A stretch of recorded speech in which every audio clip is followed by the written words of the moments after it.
Ananjala Shalakaya Chakshu Unmilitam Jena Tasmaya Shri Guruve Namaha Guruve Gaurachandraya Radhikaya Tadalaye Krishnaya Krishna Bhaktaya Tarabhaktaya Namo Namaha Yam Prabhajantamanapaityam Apaiti Krityam Dvaipayano Viraha Katara Ajuhava Putreti Tammayatayotaravo Binidustam Sarvabhutam Munimanatoshmi Bhaktya Vina Aparada Lakshay Shiptascha Karmadi Taranga Madhye Kripamai Tvam Sharanam Prapana Prinde Namaste Charanaravindam Bhajami Radham Aravinda Netram Smarami Radham Madhurashmitasyam Vadami Radham Karuna Baradram Tato Mamanasti Katirna Chapi. I first of all offer millions of Dandavat pranams unto the lotus feet of my most beloved Gurudev, Nityalila Pravishta Om, Astotarastarashishi Madhila Bhakti Vedanta Narayan Goswami Maharaj. And the same again, millions of times unto the lotus feet of our beloved Nityalila Pravishta Om, Astotarastarashishi Shila Bhakti Vedanta Swami Shila Prabhupada, and all our Rupanuga Guru Varagya, Dandavat pranams. And Dandavat pranams to all the Vaishnava and Vaishnavi devotees of the Lord who are assembled here in Gopinath Bhavan. Dandavat pranams. So,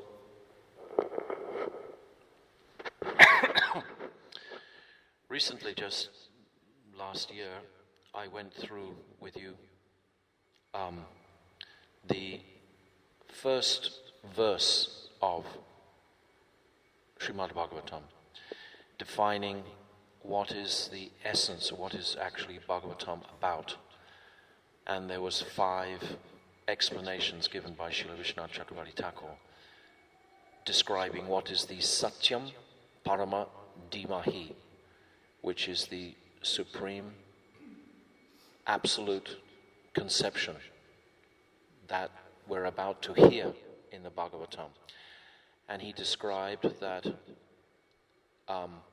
the Brahman is one explanation of this Satyam Paramadhimahi, understanding what is the nature of Brahman. We see in Swagaloka, for example, Brihaspati, he's the spiritual master of all the demigods, and he's described as being Brahman realized.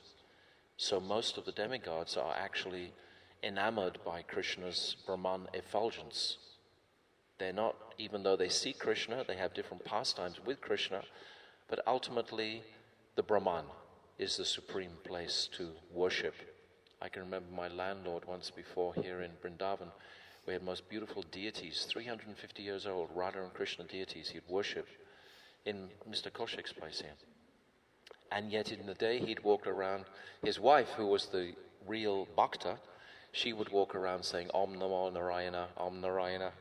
You know, it wouldn't be Radha and Krishna. So people's understanding of the absolute truth, the Satyam Paramadhimahi, is very, very diverse. Not so many people actually are benedicted to worship that supreme person.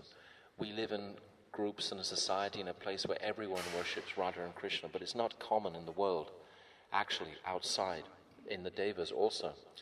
So the Brahman conception is what Srila Vishwanath Chakravarti Thakur first of all proposes, and then he says, actually beyond there is the worship of Narayan, the personal form in Vaikuntha. This is the Satyam Paramadhimahi. And then he describes that in depth, and then he says actually more than that is Madhurya Dham. We jump to a whole nother category now. Now Madhurya Dham is actually that Satyam Paramadhimahi. And then he goes even more than that. He says actually more than just Madhurya Dham and that sweetness is Radha and Krishna themselves. This is actually the Satyam Paramadhimahi. And this understanding of their meeting and separation, this Sambhog and Vipralamba Bhav. This is the highest truth.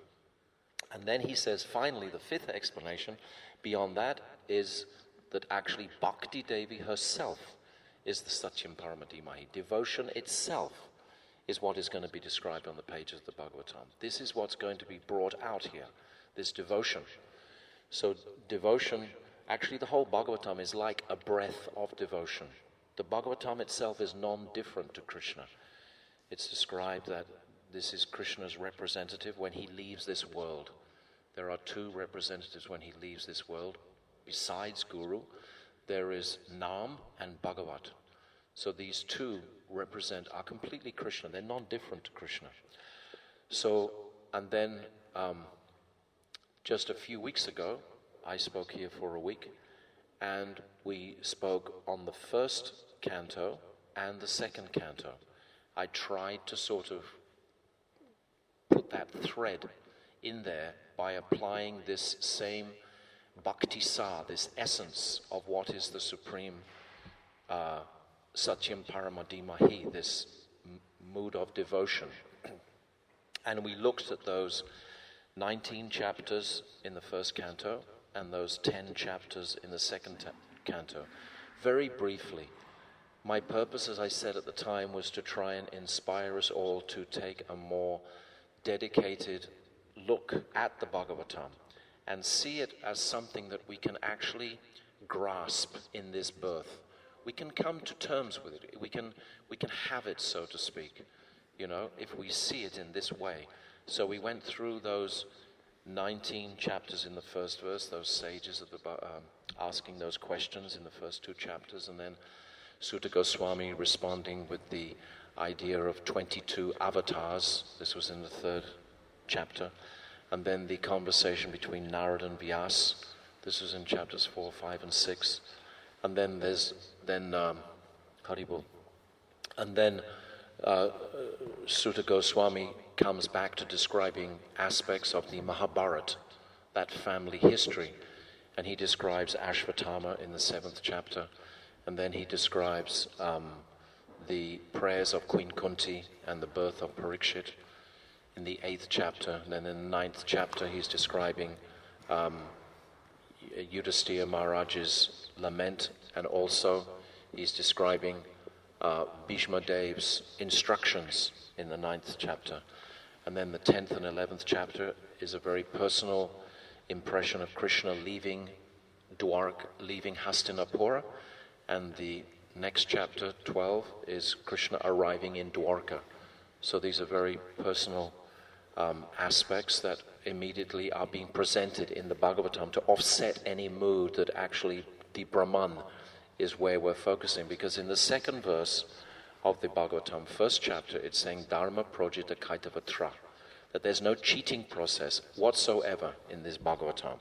That cheating process means it's going to present that Supreme Lord Sri Krishna himself in all his entirety.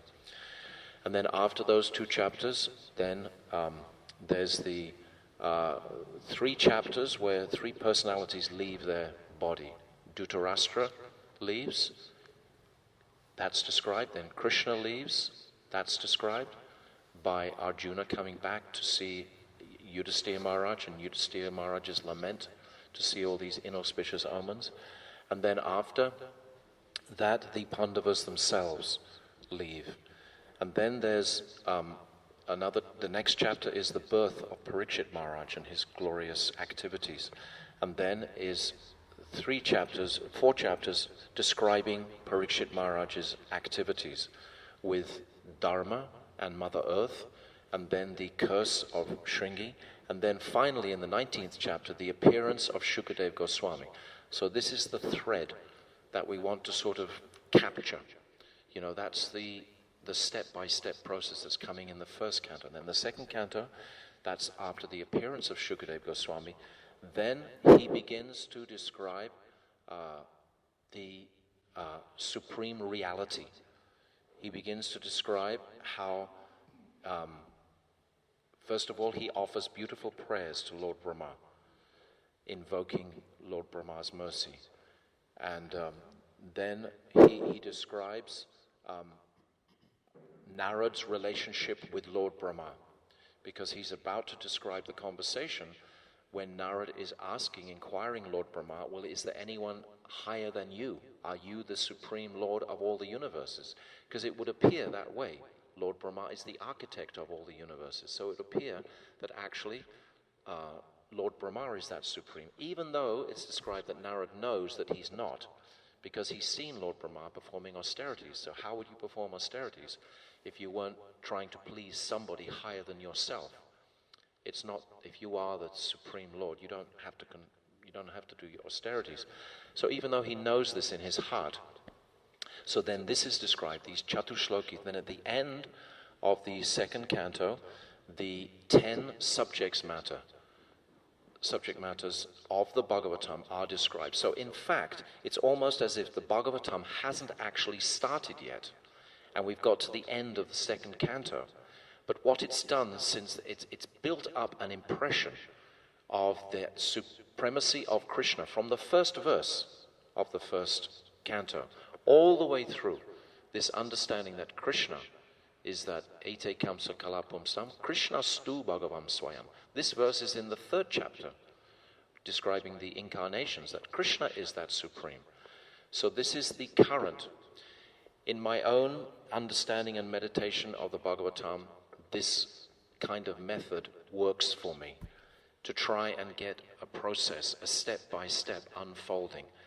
I can understand it with my intellect. The actual bhav and mood of these chapters can be quite different. In each verse, in each line, there is so much speciality and sweetness, but I'm not describing that aspect. I'm just describing the crumb, the gradual step-by-step unfoldment. So now today we've reached the third canto, which I said I would speak. Last time I finished, so we discussed the first and the second, and now today we're going to embark on the third. The third has 33 chapters. It's quite long. There's no way that I can go so deeply into it. I can describe it and make something of a skeleton, something of a structure of that, so that we can see how it's unfolding. The same as I've just described about the first and the second. We can see this rhythm, this system, this thread, how it's going through. So, Srila Vishwanath Chakravarti Thakur describes very beautifully that you can break the third canto into 6 parts. It just makes it easier for us to study, to capture this. We've got whatever years are left in our lives to actually take shelter of this Bhagavatam, because all truths are in this Bhagavatam, no doubt at all. And we see what is the prominent truths that are being presented, and those we need to actually understand carefully and deeply. Without being under guidance of Sri Guru, then none of these truths will actually be realized in the heart. It'll just be gyan. It'll just be like knowledge. The devotees are not looking for knowledge. We're looking for realized knowledge, vigyan. We want actually to understand what is the moods of this Bhagavatam, what is the heart of the Bhagavatam. And only by shelter of a rasik, bhavak, guru can we understand these subject matters. So, Vishwanath Chakravarti Thakur, he breaks it into 6 stages. The first stage, which we'll discuss today, are the first 4 chapters, and this is describing Vidura meeting Maitreya. This conversation between Maitreya or between Vidura and Maitreya. This conversation actually goes for 2 cantos. It's the entire 3rd canto, and it's the entire 4th canto. We see mention of Maitreya Rishi. When we come to the 5th canto, it seems that Shukadev Goswami no longer is quoting this conversation, because Shukadev Goswami, on his appearance in the 2nd canto, was asked a question by Parikshit Maharaj in the 8th chapter of the 2nd canto, and many questions he was asked, and from those questions he's referring to Parikshit Maharaj, to a conversation between Vidura and Maitreya. That's how this conversation has arisen in Shukadev Goswami's heart. He's making reference to that because Maitreya Rishi was directly present when Krishna was leaving this world.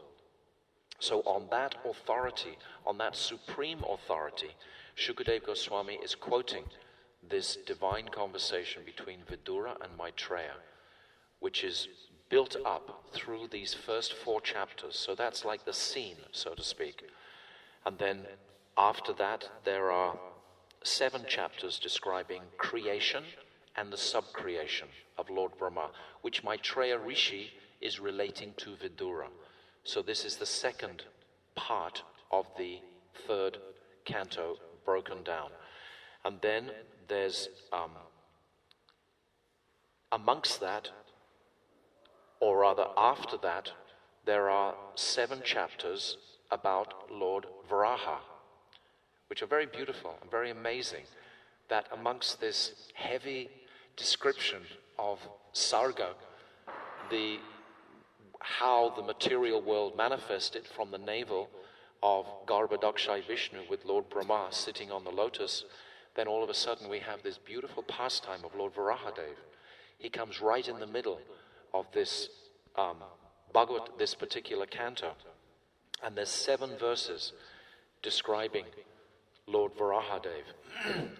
And then after that, there's 1 verse only describing a summary of the Visharg.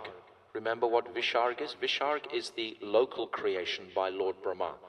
Sarga is the principal creation by Krishna himself. And then there's the sub-creation, the population of populating all the material worlds by Daksha, the different progenitors. This is the Vishargo. That's the second creation. So that's in summary. And then the fifth stage of this 3rd canto is described as Kapila and Kardama Rishi and Devahuti, their meeting and Kardama's marriage and their pastimes together, and subsequently Kardama Muni leaving that ashram when Kapila Dev is born to Devahuti. So that's in 4 chapters. And then there are 7 chapters. The remaining 7 chapters are the instructions of Kapila Dev to his mother Devahuti. So I've just described entirely what is in the 3rd canto. If we get that picture first, it's helpful. It gives us some sort of balance going through. We can see where things are contextually, at least, and then we start to go into the actual subject matters. So in this first stage, this stage between Vidura and Uddhava, this Sutta Goswami, he's been requested by Sonaka Rishi, by the sages, to describe something about Vidura. This was actually in the 1st canto. And then Shukadev Goswami, he wants to describe that conversation in depth now to Parikshit Maharaj to answer his question. Parikshit Maharaj has asked some questions about the creation. So this discussion about Vidura and Uddhava and Maitreya Rishi in these first 4 chapters is setting a platform for Maitreya Rishi to begin to describe about the cosmic creation, this Sarga. So it's described that this 3rd canto opens with a description of Vidura leaving his family house, how Vidura has been requested by his brother, Dhritarashtra, his elder brother, to come into the assembly and to instruct him, Dhritarashtra, in what is his best policy to follow now. This is before the Kurukshetra war. This is after the Pandavas have come back from their exile and they're asking, well, now give us our goods. We went away, we did the tapas. Now you have to give us, half the kingdom, at least. And this is when Duryodhana says, I won't even give you enough land that can sit on the end of a pin. This is when he's completely doomed. So this is the response. But when Vidura comes into this assembly, he speaks absolutely truthfully. Because who is Vidura? I want to explain something at this time about Vidura himself, because he's so prominent throughout the next two cantos that we should understand deeply his personality and who he is. So he is directly Lord Yamaraj. That's who he is. He is the wisest person who knows how to pass judgment on all the different souls coming to him for punishment and retribution. So the story is that one rishi called Mandavya Muni, he was meditating, and I told this story last time, but I'm telling it a little differently this time, because there are two versions of the Mahabharata that we have in English easily accessible. One is by Krishna Dharma, and one is by Puna Pragyan. Puna Pragyan's translation is much thicker. There's many more stories in there, and Krishna Dharma's doesn't have quite as much detail. So last time I spoke the past time coming from Krishna Dharma. This time I'm speaking it coming from Puna Pragyan, which has actually more details. It's quite interesting. So this Mandavya Muni, he was meditating and he'd taken a vow of silence, monobrat. And then some thieves came to his ashram, and then they buried their treasure there, and they were almost immediately discovered by the king's agents, who took the robbers, the thieves, and they took the sage, because these king's men came to the sage and asked, do you know the whereabouts of these dacoits? And because the sage was doing monobrat, he didn't answer. He just answered like that and tried to indicate that he was doing monobrat. So the king's men thought that he was actually trying to hide the dacoits, whereabouts, etc. So they took him to the court as well. And then the king decided to execute all those dacoits. In those days, that's what they did. With a lance was how it was described, that they lanced them in the heart. And when the lance was put in Mandavya Rishi, he didn't die. Everyone else died immediately, but he didn't die. And then those people trying to execute him were very bewildered. Why didn't he die? And they ran to the king. Then the king came and saw and realized that this was, in fact, a great rishi, and he'd made a big mistake. And that rishi, Mandavya Rishi, by his meditation, he called many other rishis at that time, and they all came in the form of birds to him, and they all came around him, spreading auspiciousness in the atmosphere. And the king was aware of all this, and aware of the great aparad that he had committed, and he was begging forgiveness from Mandavya Rishi. And Mandavya Rishi was pacified and said, okay, I'll go home now. Take this lance out of my body. And they couldn't pull the lance out of his body.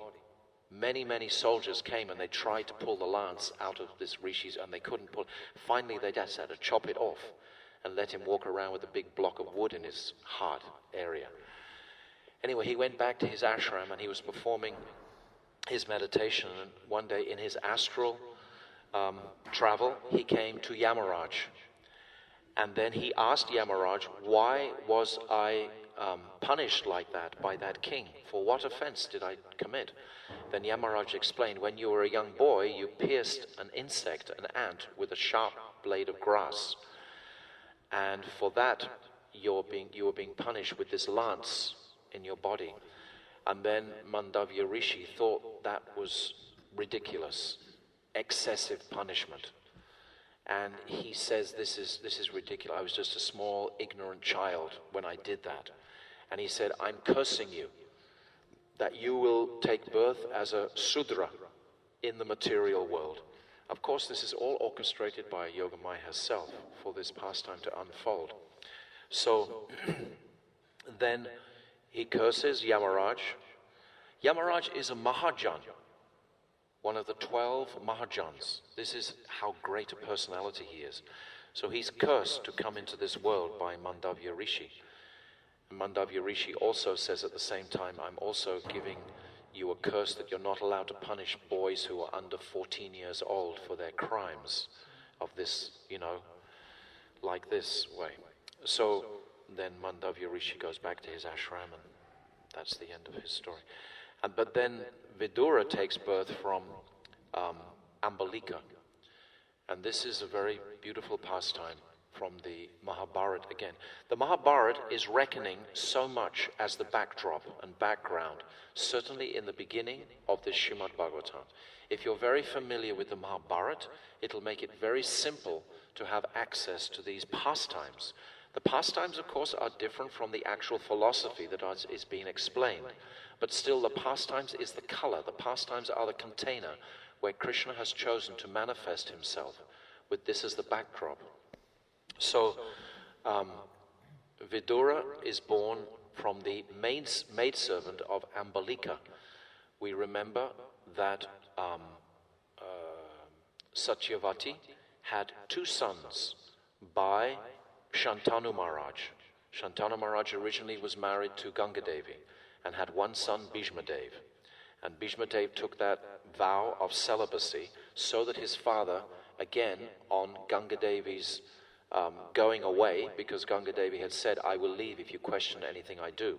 And then she killed her first 7 sons, and then finally it came to the 8th son, and then Shantanu couldn't restrain himself anymore. He said, what are you doing, killing all my children like this? And then she said, I told you not to question what I did. Now I will leave you, as I said I would. So she leaves, but that 8th son is Bhishma Dev. And then Shantanu falls in love with Satyavati. Satyavati actually is described as not an ordinary fisherman's daughter at all. She's actually an apsara, fallen from the heavenly planets. And the fisherman found her and adopted her as his daughter. That's actually who Satyavati is. And then Parashara Rishi, he not impregnates her, he gives his seed into her womb, not physically, so that she can produce Vedavyas. This is her first child, Satyavati. You remember the story? Okay. So that was her first child, Vedavyas, who went away straight away. And then Satyavati was discovered by Shantanu, and Shantanu immediately gave his heart to Satyavati, and Bhishma Dev arranged for that union. And he took that vow, I will remain celibate for the rest of my life, because the king of the fishermen, who was claiming this was his daughter, was actually wanting her children to become the emperors of the world. So he wanted to safeguard that future for his daughter as being the queen. So Satyavati and Shantanu's union produced 2 children, Chitrangada and Vichitravira. So Chitrangada was the elder. Now the king of the Gandharvas, his name was also Chitrangada. So Chitrangada couldn't handle someone else being called his name. So they had a huge battle for 3 years at Kurukshetra. There was this battle between the 2 Chitrangadas. And finally, Satyavati's Chitrangada was killed. And the king of the Devas, king of the Gandharvas, he was successful and he went back. So that was the first son of Satyavati, was killed. Then the second son was much younger, Vichitravira.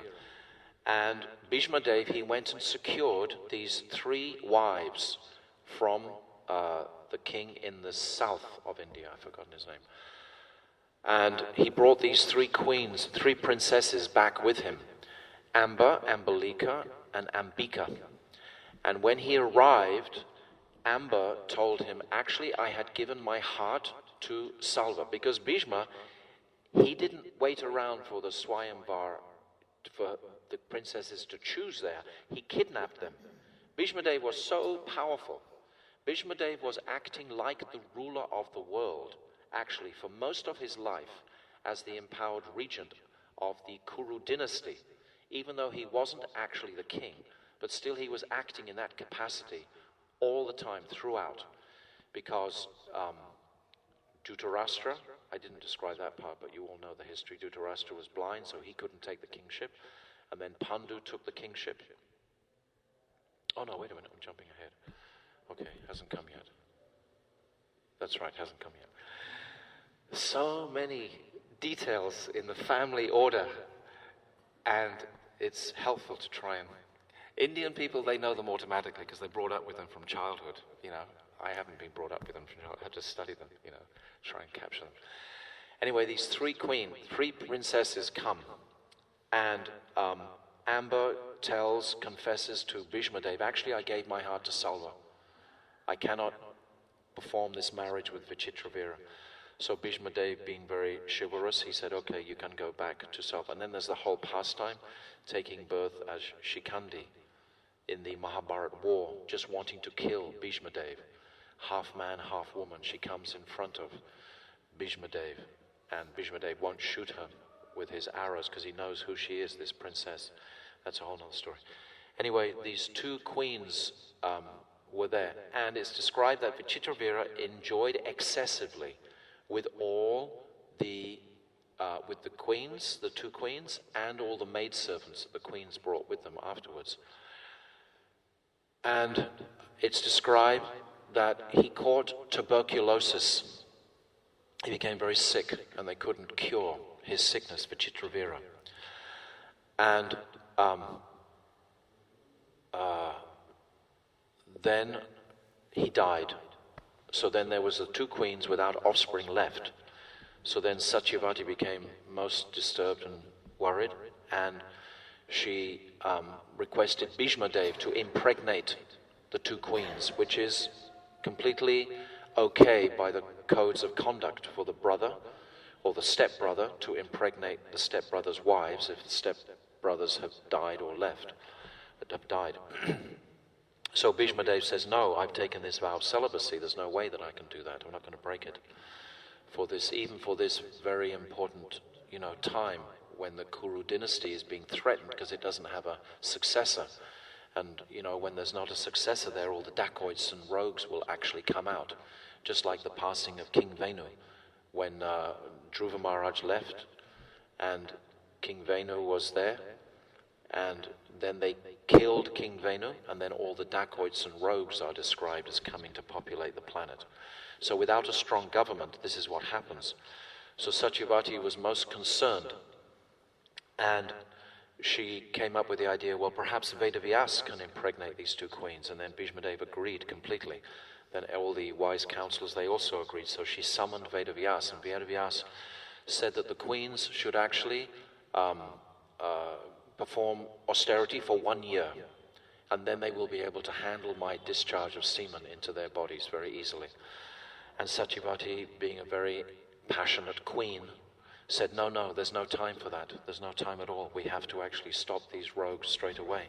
You have to do it straight away. So then Vedavyas said, all right, just call me when they're next ready to conceive, and I'll come.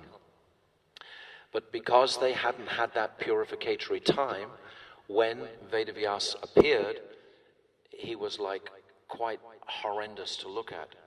He was like, he'd just come out of the Himalayas, and he was like crusted with sort of like dirt and an old man. And when he came into the chamber of Ambalika, she was like horrified, because she was expecting Bhishma Dev to come in, because she'd been told,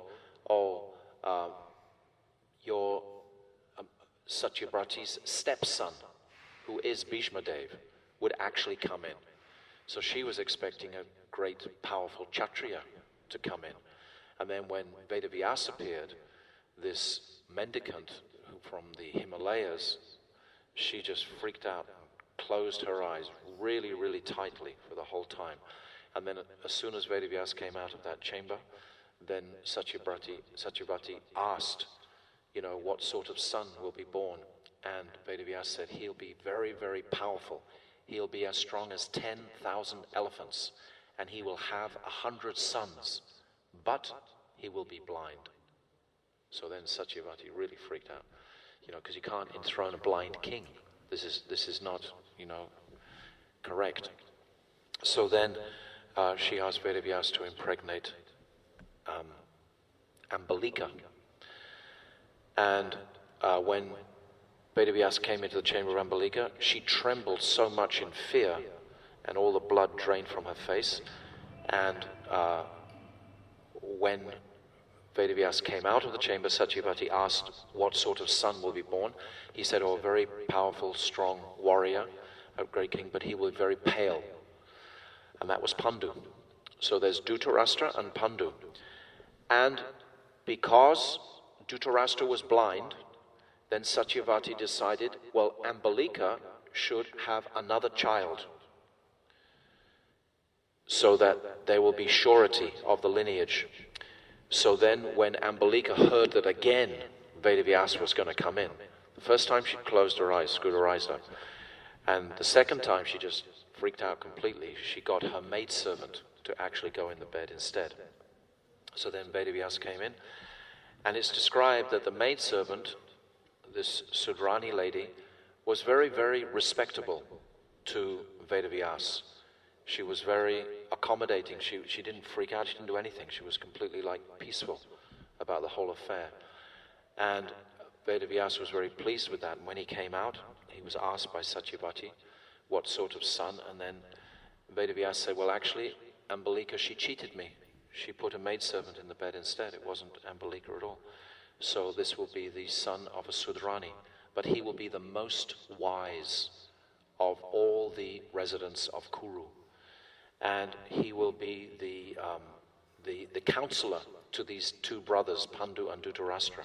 So this was Vidura's birth. This was the nature of his birth. So at those times in that culture, the kings often had many children by the different maidservants. They were all accepted as part of the family, but they knew they could never, ever be king. There was no question of them taking over the throne. But they would have all the other royal sort of paraphernalia of, palaces and the rest of it. So throughout Vidura's life, he was always considered the sage amongst Dhritarashtra and Pandu. So he had this influence on the two brothers growing up. Even though he was considered the younger brother, he was still the influential one because he had the wisdom. Pandu would discuss with him, and Dhritarashtra constantly throughout his life would discuss with him. So when Dhritarashtra called him into this final assembly, which is how the third canto opens, and was asked his opinion on the situation, Vidura, being completely truthful and honest, as Yamaraj, he said, actually, you should give the whole kingdom, in fact, to the Pandavas, because that is their birthright.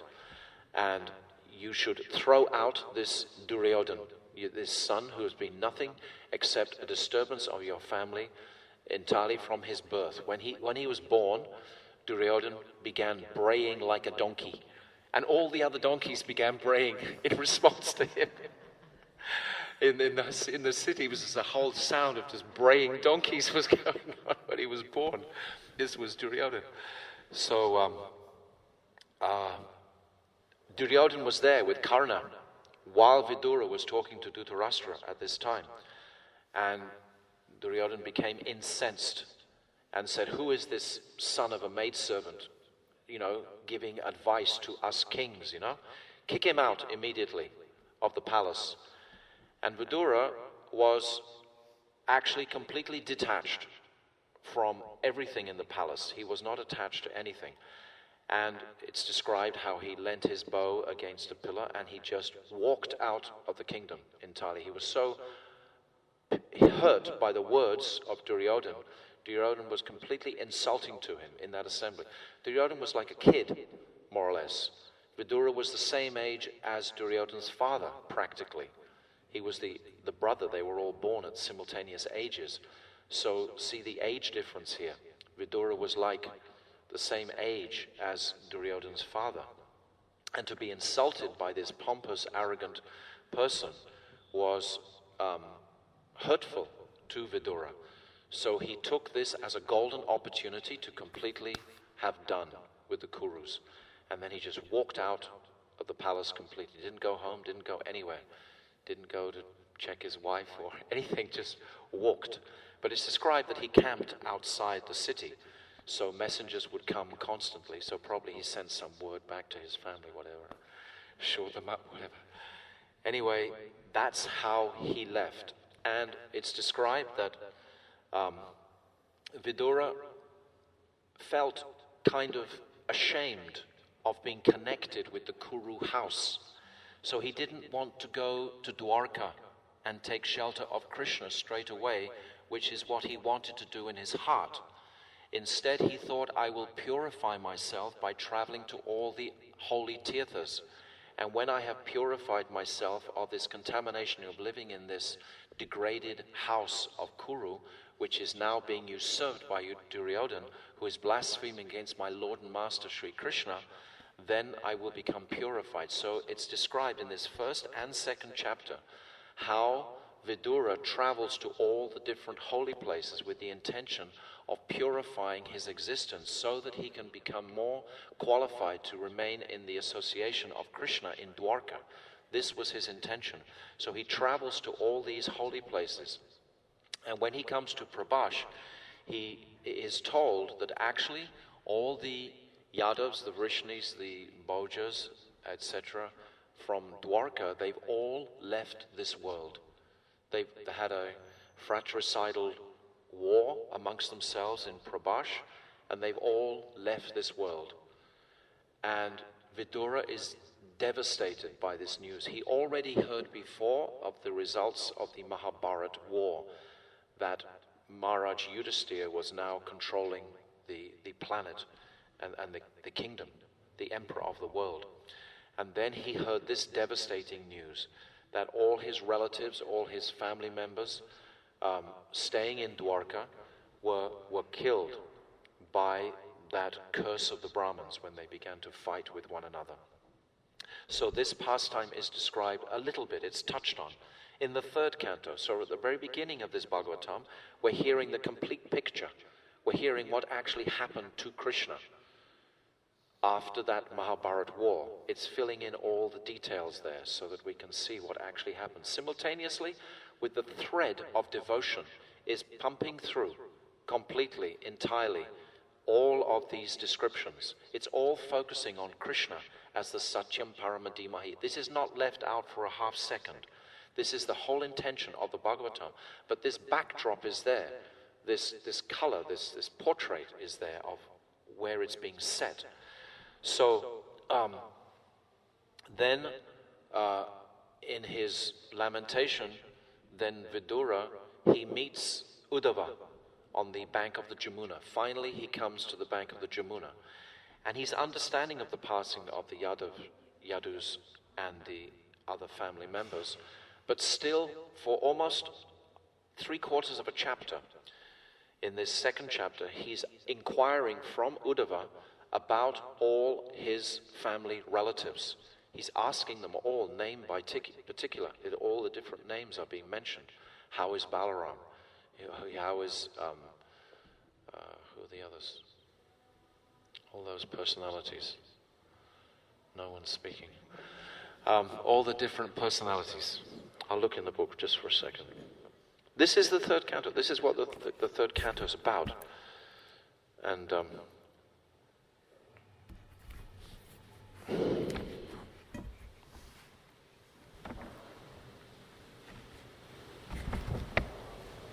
he asks about the Pandavas, the twins, Nakula. He asks about Bhima, angry Bhima. He asks about Satyabhama, Chandrasen, Gada. All these different. He asked about Yudhisthira. He asked about Arjun, Shamba, Pradumna. All the different personalities in Dwarka Leela he's inquiring about. And then he asked these questions to Uddhava. And then, of course, who is Uddhava? We have to consider him at this stage. Uddhava, the name itself means, I described before, it means festival of joy. That's what the name Uddhava means. Uddhava, his spiritual master, is Brihaspati, and from the heavenly planets. So Uddhava is the cousin brother of Krishna. Vasudev's brother, called Devabhag, that was his father. That was Uddhava's father. So there's so much related, Uddhava and Krishna, cousin brothers. And it's described how Uddhava would play with Krishna dolls when he was very small, decorate them and feed them. And it's described specifically that his mother would call him for breakfast, and he would be too engrossed in his worshipping Krishna that he wouldn't even come to take his meals as a young boy. So we can see from that example, like nothing in the Bhagavatam, not a single sentence is superfluous. Everything has an effect on the heart. By understanding this history and these pastimes that I've described, it gives us a mood. We can enter it. What are the moods of these personalities? Someone like Vidura, for example, was a direct recipient of Krishna's mercy. There was the time when Krishna came to Hastinapur, and Duryodhana was asking him to please come and take his food in his palace, and Krishna refuses and goes to the home of Vidura. And Vidura's wife, was feeding him banana peels, and Krishna was eating this. So Vidura has an impression, a reflection of Krishna in his heart. And now this is coming out from this personality, Vidura. Krishna is directly coming from Vidura. He's emanating from Vidura. And the same with Uddhava, even more so with Uddhava. Uddhava had so much time with Krishna. So Uddhava has this impression, and he's giving this impression out to the world through these pages of the Bhagavatam of Krishna. This is why we're going into the detail about these personalities, because they're representing Krishna. They are Krishna in their hearts. That's all they have in their hearts. All Vidura and all Uddhava has in his heart is Krishna.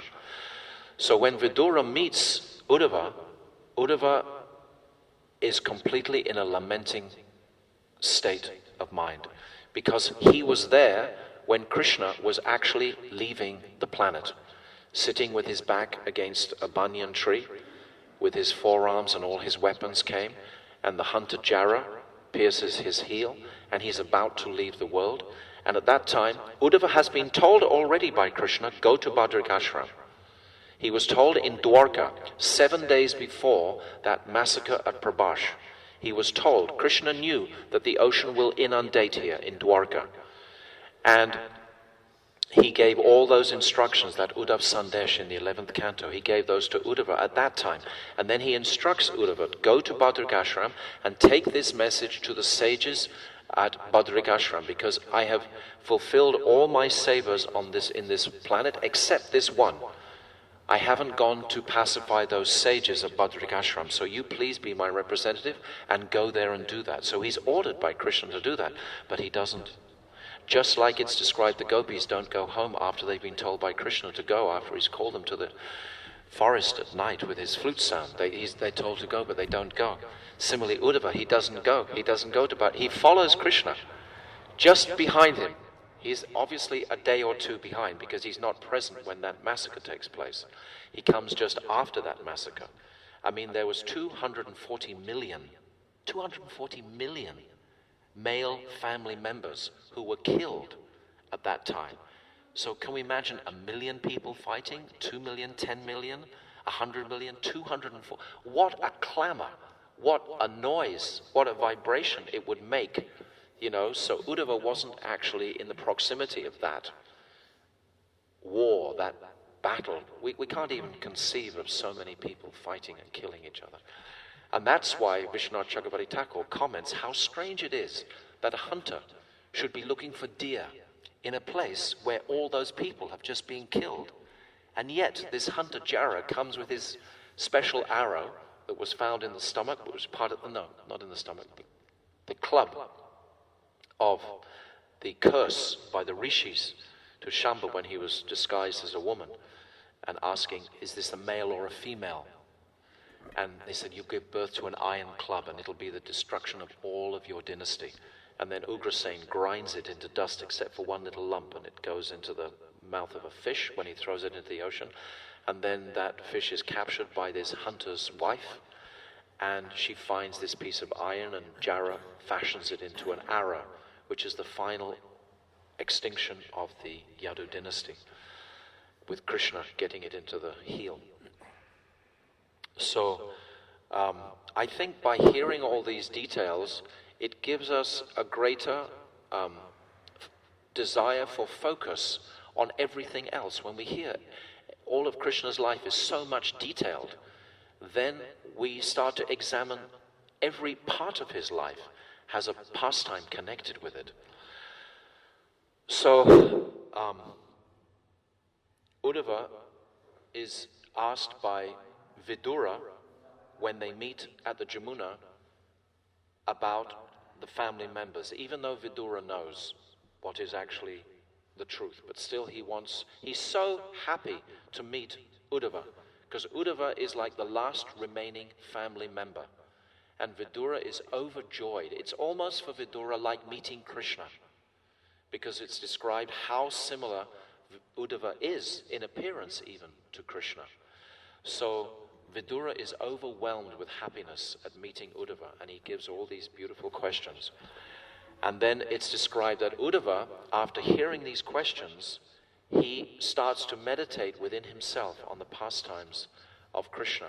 And he goes into such an ecstatic state of prema that Vidura is able to witness this prema. These Astasatvika bhavs are all over Uddhava's body.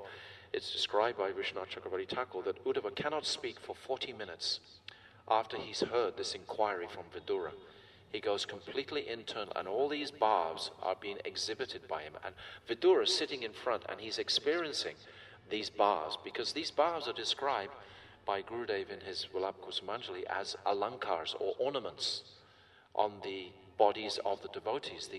They don't have bangles and so on. It's these bhavs that are ornamental, because they're so beautiful, they're so rich. It's like movements of the face and the eyes and the ears and the cheeks and the mouth. They're all expressing tremendous affection and love to Krishna. It's like a mood that is coming out, and they're seeing that mood, and it's transcendental entirely.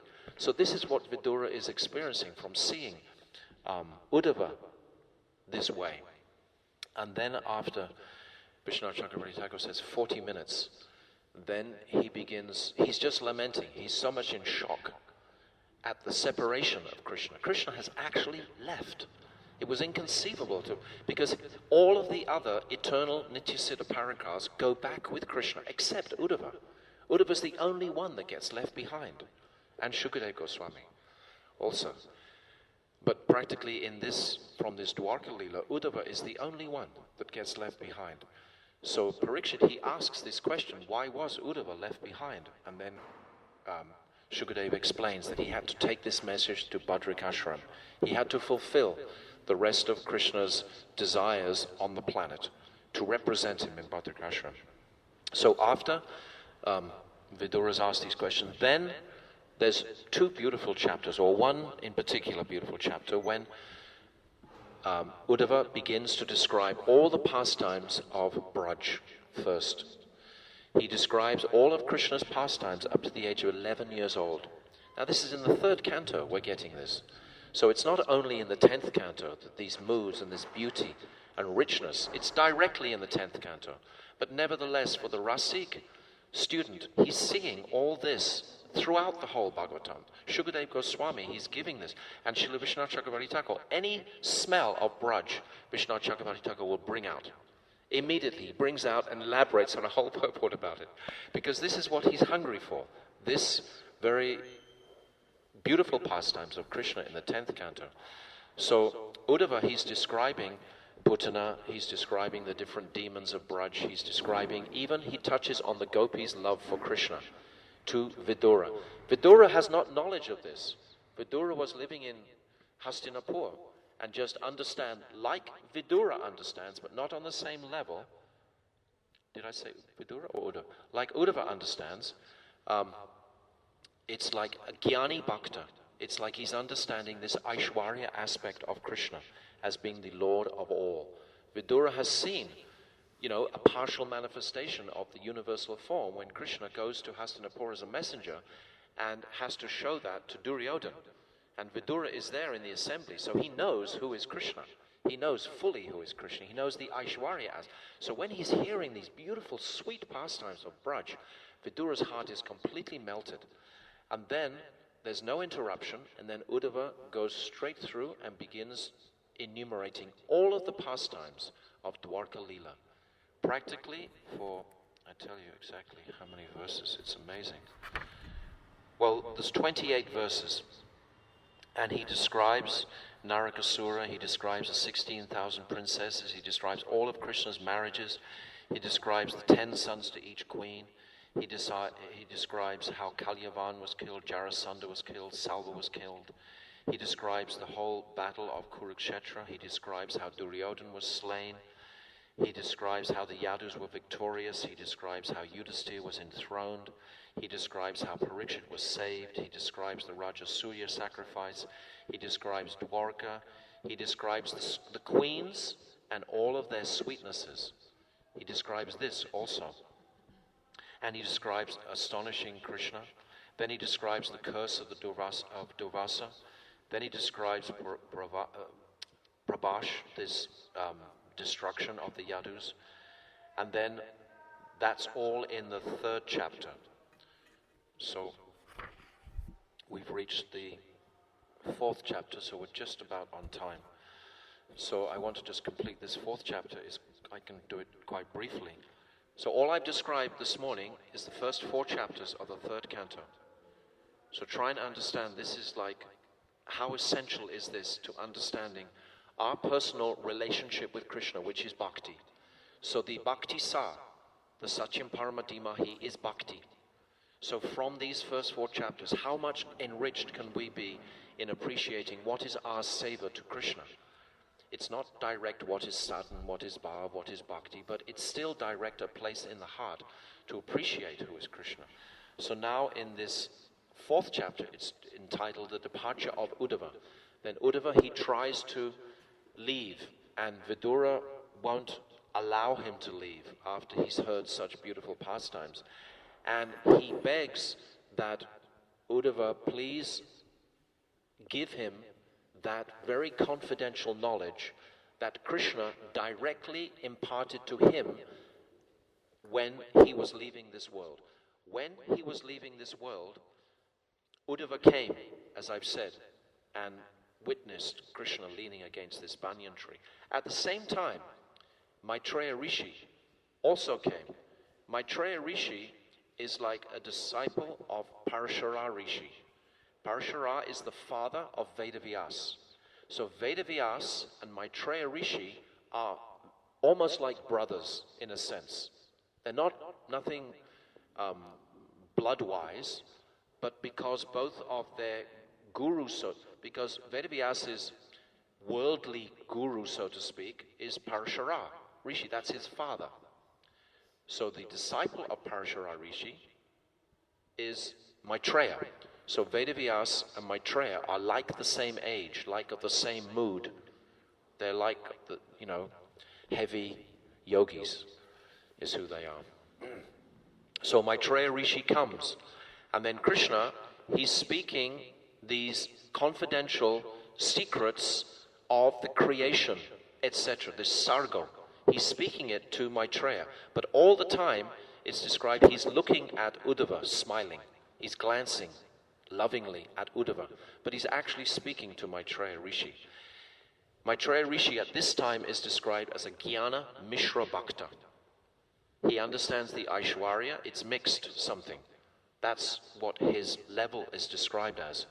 But after his audience with Krishna, then he becomes a fully Jnani Bhakta, the same as Uddhava. So they're on the same level, more or less, with understanding the Aishwarya aspect. So that's what we're going to get. We're going to get from Maitreya Rishi that description, which Shukadeva Goswami is touching himself. Shukadeva Goswami understood this conversation, and he is speaking this conversation between Vidura and Maitreya to Parikshit Maharaj. So then Vidura is begging Uddhava to please give him this confidential knowledge. And then it's described as not at all etiquette for an older man like Vidura. Vidura was the same age as Dhritarashtra or Pandu, brothers. And then the Pandavas were born from Pandu. And then Arjun is like the same age as Krishna. So Pandu, Dhritarashtra and Vidura is like Krishna's father in age-wise. So Uddhava is even younger than Krishna. So here you've got this very elderly personality of Vidura asking Uddhava to please give me this confidential knowledge, and then Uddhava knows this is not really compatible. that actually he has to go to an older person. So then he describes, well, actually when I was there with Krishna, when he was leaving this world, Maitreya Rishi came. Now, Maitreya Rishi is not very far away. You should go to him. And he will give you all of this confidential knowledge that Krishna spoke at the end. So then Uddhava leaves to go to Badrikashram. And then Vidura, it's described, he stays a couple more days beside the Jamuna, really absorbing that personality of Uddhava. That's who he's absorbing. I mean, that personality of Uddhava was carrying Krishna. He was carrying the mood of Krishna to such an extent. When you read the pages of the Bhagavatam, you can sense that.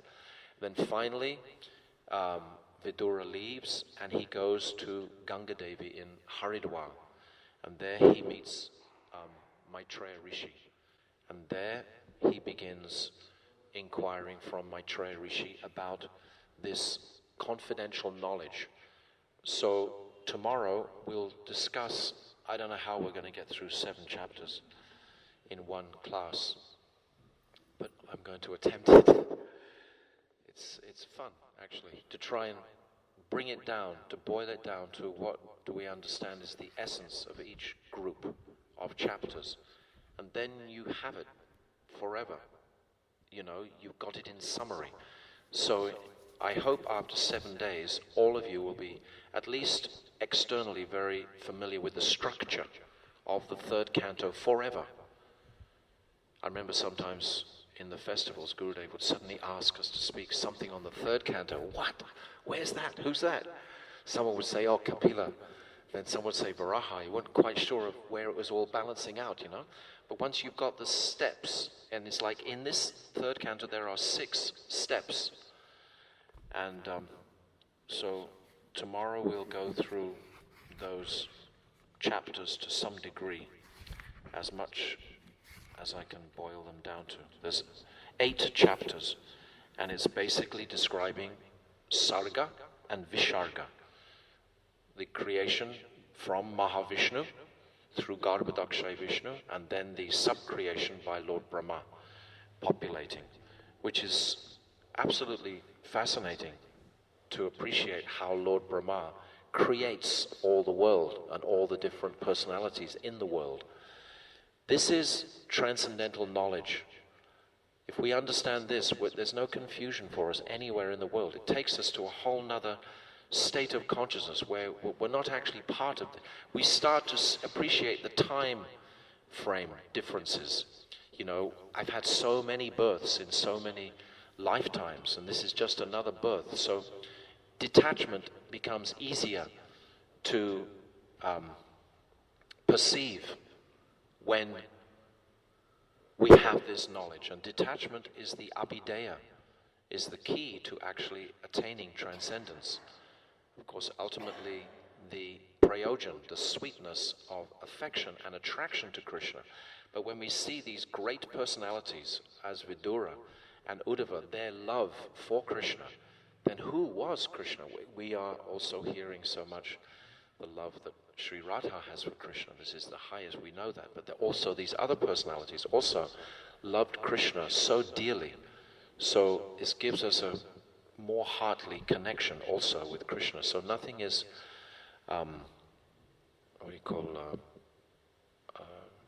obsolete is one word, but there's another word. Superfluous, yeah. Nothing on these pages. I mean, Vishnu Chakravarti Thakur makes that clear very early on. You know, don't become sort of cynical. Oh, you're only discussing the 3rd canto? What about the 10th canto? This is what we've been bred for by our Gurudev, to actually enter these pastimes. But these are taking us into that. I'm sure if Gurudev was here, he would relish discussion on these, because he'd asked us sometimes in festivals to discuss Kadama Rishi, Devahuti's lament, so many things about Kapila Dev, Varaha Dev. How many times did Gurudev speak on Varaha Dev? And on the creation, etc. So nothing is superfluous. So, just in about almost 55 minutes, we've gone through the first step. I'm quite satisfied. I think I've covered most of the points that I wanted to discuss. Do you have anyone have a question about anything? Did I say anything wrong?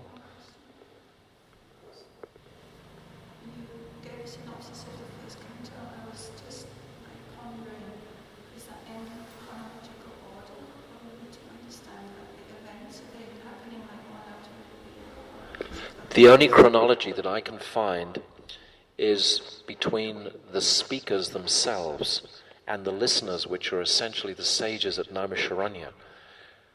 You know, Sutta Goswami sitting in front of and he's got these questions, and then you would say in chronological order as far as Guru Tattva is presented in 4, 5, and 6, the Narad Vyas Sanvad, that conversation. And then that unfoldment, I'm looking for chronology, you know, and I found it in the sense of understanding the speakers and how that answers, those questions are being answered. But the actual events themselves, I mean, Ashvatthama has murdered the princes in the 7th chapter of the first canto. And then in this 3rd canto, we're going back again before that event in a description of Krishna's leaving the planet, etc. So it's hard to find, and it's described constantly that Shukadev Goswami is not speaking chronologically, because as these moods are rising in his heart, being an absolute liberated soul, that is what is coming out. And it's not at all in a chronological order, but we, as students of that, can find some thread through, so it's not too wild in its sort of like different topics. This is exactly what I'm trying to appreciate myself, is trying to be comfortable with this idea of chronological unfoldment of the Bhagavatam. We can say it's there's chronology in the sense that it doesn't really begin in one sense until the beginning of the 3rd canto.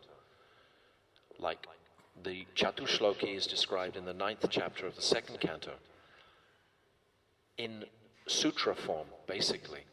And then that is fluffed out throughout the teachings. The teachings are on so many levels. What is chronological? When you're looking at 20 or 30 different levels of consciousness, of appreciation. We're appreciating Bhakti Devi, we're appreciating the history, we're appreciating the personalities involved, we're appreciating